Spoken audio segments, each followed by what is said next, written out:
Hi, I'm Tom Mayenknecht, host of The Sport Market.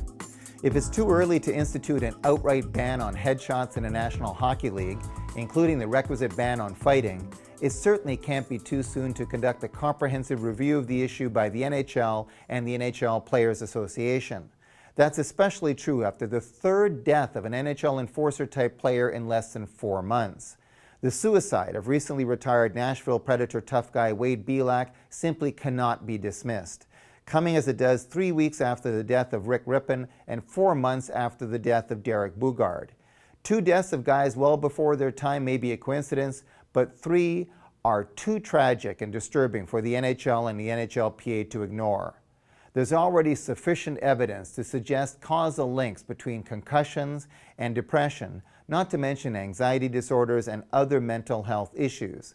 Boogaard, Rypien, and Belak are not the first hockey players to die prematurely, and with at least 7 retired NFL football players committing suicide since 1980, they are certainly not the first pro athletes to die well before their prime.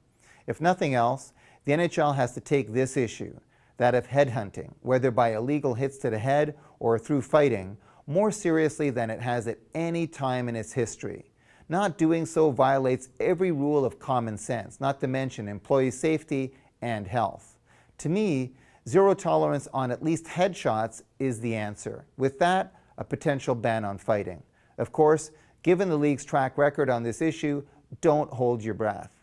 But if the NHL isn't ready to take that bold leap against fighting, one of its holiest of grails, it had better enlist the advice and resources of the best minds in sport medicine and sports science to figure out what it can do to make the game a safer place for its current employees, let alone a better place for the next generation of pro hockey players. With some suggesting at least 20 former NHL enforcers are facing depression and dependency on alcohol or drugs, and with Sidney Crosby, the latest NHL marquee name on the sidelines with post-concussion syndrome, the time for the NHL to act comprehensively and smartly was yesterday.